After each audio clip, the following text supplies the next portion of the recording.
Now, right now, people are still lying on Mauna Kea Access Road, blocking any potential vehicles from going up the mountain. That's where we find Mahealani Richardson live this morning. Mahea.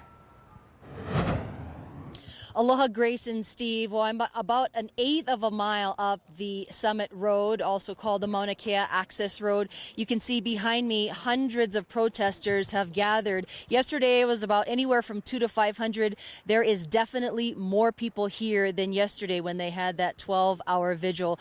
Back at the intersection, there's a line of kupuna with tea leaf who are sitting down on chairs. They are bundled in blankets. And behind me, we're going to make our way here, are the 7 protesters who have been lying on the ground. You see here, there's Walter Ritty, known for his activism since the mid-70s. Walter Ritty took a stand at Koho'olave, and let me just talk to him really quickly. We also talked to him earlier. Walter, how are you doing? I'm doing fine. We need the help of all the Hawaiians. Rise up, you guys. This is the time to rise up. We're at the top of the mountain. Where else are they going to push us? You're on a cattle guard right now. What are you attached to the cattle guard? We're attached with pipes and wires and chains, and they're going to have a hard time getting us out of here unless they cut the cattle guard. I don't know how they're going to do that. But we're going to be here for a while. Now, we saw police vehicles drive up Saddle Road. We also saw Department of Transportation trucks with staging equipment and other equipment. No heavy vehicles yet. But one of the officers said that they will have to deal with the crowd first before they can come here. How long are you prepared to be here? We saw some of the Hawaiian medics giving you massages, food, blankets. How long are you prepared to stay here? We're going to do whatever it takes. I mean, if they got to carry me out, then somebody else is going to come in and link up and hook up over here. We do not want those trucks up the mountain. We do not want this TMT on this mountain. This mountain represents more than just their building that they want to build. This mountain represents the last thing that they want to take that we will not give them. And I know I asked you this earlier, but you've occupied Kaho'olave during the military bombing in the 70s. You've chained yourself to the UH medical school during the Taro controversy. You stood for Molokai water rights. How does this stand compare to those? This is the most important. This is the last. You can't do anything more that's harmful to the Hawaiians than you're doing now with this fake government. I mean, we're losing all of the things that we're responsible for as Hawaiians. We're responsible for our oceans, we're responsible for our land, we're responsible for our future generations. You cannot attack those things. What you're doing on this mountain cannot happen. That's the message that's coming from the Hawaiians. We cannot win this battle, and we must win this battle unless everybody unite, including all of our institutions that serve Hawaiians. Walter Ritty, thank you so much. Right. Again, you heard from Walter Ritty and some of the other protesters who we talked to. They will stay here until it takes. The state says after 10 years of a legal process, the 30-meter telescope has the legal right to proceed. Grace and Steve, back to you. The arrests of protesters blocking the Mauna Kea Access Road started around 7:30 this morning and continued for 3 hours. Lino Kamakau, DLNR's Hawaii Island branch chief, fought back his own emotions as he pleaded with several kupuna to not block the access road up Mauna Kea. They refused, and that's when officers moved in to arrest 33 people. We're going to have differences, and I know. And I respect you, Auntie. I do. You know, at the end of the day, I know my blood, your blood is same color. I know that. Again, I don't want to be here. I want to be here. The arrestees included several kupuna and revered Native Hawaiians, including Pua Kanakaole Kanahele, Unity, come together for the mountain. activist Walter Ritty, and OHA trustee Hulu Lindsay. We spoke to her as she sat in a law enforcement transportation vehicle. I've stood with them before. I've slept on this mountain. I was born and raised in Waimea here. Our family's piko is at Wayao. I love this mountain.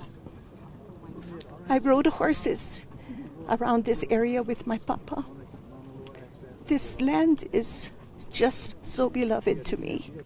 The kupuna were driven to a nearby road, their hands tied loosely with plastic zip ties. Law enforcement said they had a choice to be either given a citation or be arrested and taken to the Hilo jail. All chose the citation. The charges that they'll be facing is a misdemeanor, and I don't know what sort of fines or penalties it carries, but they'll all appear in Hilo District Court on September 20th at 8:30 in the morning. Although they did conduct themselves in a peaceful manner the way we did see all of the police toys that they brought. Around 11 a.m., the arrest stopped when a massive show of police force arrived. Armed HPD and Neighbor Island officers arrived on scene with batons, helmets, and pepper spray. When law enforcement used a public address system to speak to the crowd in Hawaiian, it seemed to spark anger, and they responded with shouting, chanting, and song.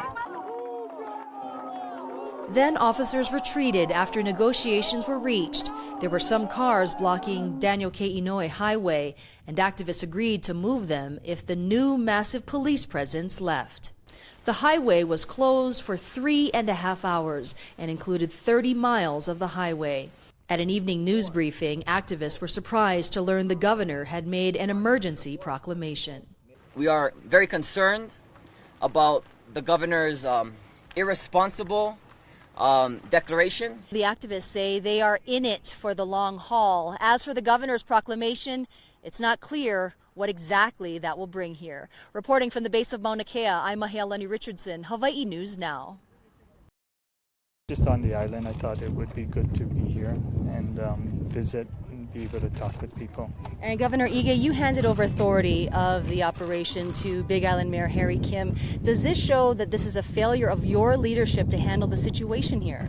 Absolutely not. There are many activities that are required to be here, and it does require someone to be on island. This was something that the mayor and I talked with at length. We've been in conversation daily, multiple times a day. And we thought that having Harry support me in this capacity would be the best way to gather people to talk about the challenges and find the best way forward. Governor, is the TMT moving forward? What role will you be playing? Certainly we will be looking at many different options. We'll be working together to find the best solution forward. Thank Is you. the TMT going to be moving forward, Governor? We'll be talking about those things later. Thank you. That was Governor David Ige. He is now discussing with Lino Kamakau. He is the Doe Care Big Island chief. He is also with Bill Isla. Bill Isla is the head of DHHL. Again, you heard Governor Ige say he believes that this is not a failure of his leadership by handing over control or authority to Big Island Mayor Harry Kim in this situation. Now, when we asked for clarification in terms of what exactly that meant, Big Island Mayor Harry Kim, has authority over the entire Joint Command, and that means that's over law enforcement, and that is also over negotiations with what the governor called the protectors. This was a very significant moment, according to the Mauna Kea Ohana, that Governor Ige called the activists here protectors. Kaho'okahi Kanuha said that in several years since 2015, the state has always referred to them as protesters. I'm going to be quiet for just a moment to see what happens. Locals versus tourists along this narrow county road to a tourist hotspot on the Hamakua coast. Once home to Hawaii's high chiefs, Waipio Valley is seeing more people than it can handle. Now, with an invitation from residents, Hawaii News Now made the trek to see the dangers firsthand.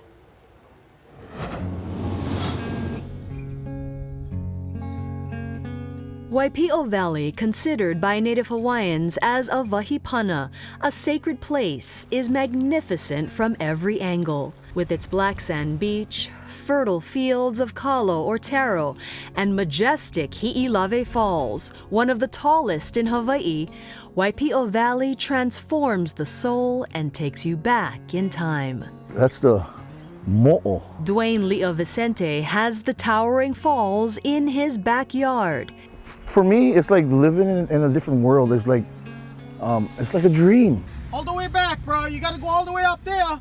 But there's growing concerns. Put it in forward drive. You guys not even in forward drive. About the dangers from the influx of visitors who drive or hike along the steep and narrow county road to the valley floor. Cars going up have the right of way, but the backlog of vehicles and inexperienced drivers creates car-to-car confrontations. Hang on, let me push you out of the way. Let me push you out of the way. Go, go, go, go, go, go. Come on, go back. We've been told, where's your aloha? We have aloha, but we just need people to understand the danger. As we saw going down, only four-wheel drive vehicles can make it. Now I understand why it's not recommended to do the drive if you don't know what you're doing. Yes. I mean, look at this road. Waipio Valley residents say this is one of their biggest fears. Cars and people plummeting several hundred feet down onto the valley floor. The car here has been here for decades, and you can see by the rust, it's not moving anytime soon. You just cringe and you pray. You pray that nothing happens to your family or to anybody else. Residents claim Waipio Valley is the #2 tourist destination on Hawaii Island and became #1 recently because of the social media hype as a place to go when the eruption shut down the national park. Because it's a public road, you can't stop them. So it's become the major concern right now. Residents, landowners, and lawmakers have been searching for a solution. But for now, you better hurry up. Get out of my way before I go up there and call the cops on you guys. This dangerous traffic jam is just as much a part of life in Waipio Valley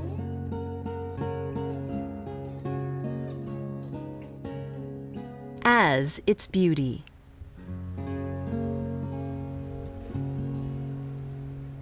It is quite an issue there. Well, tomorrow at 6 o'clock, we'll hear from a county councilwoman and the valley's largest landowner about managing the growing problems.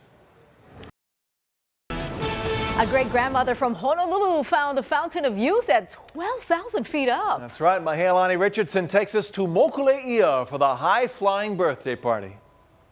But arms out, perfect. How many times have you done this before, Kay? This is my fourth.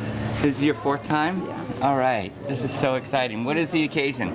Today's my birthday. Happy birthday, Kay. With granddaughter and great-grandson in tow, 91-year-old Kay Inouye has tandem skydived for each birthday since she turned 88. The first time she went, we were like, oh my gosh, and then each year we're like, all right, Grandma's going skydiving. Come with me for a picture, Shelly. My bucket list when I was 88, they told me this Japanese lady said it's a good year, so I gotta go for it. Inouye says she read her horoscope, which said the sky's the limit and you could be an international celebrity. That's when she decided she would jump for the 4th time. Everybody needs a hobby, right? These adrenaline junkies gently guided this little lady with the utmost care. Wonderful, wonderful experience. You know when you sit on the front of the airplane when you travel and you sit by the window seat and you look outside, you wish you were out there.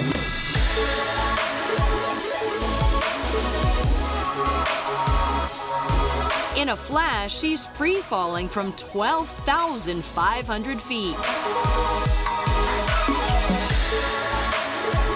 For her, there's no fear, just complete joy of letting go.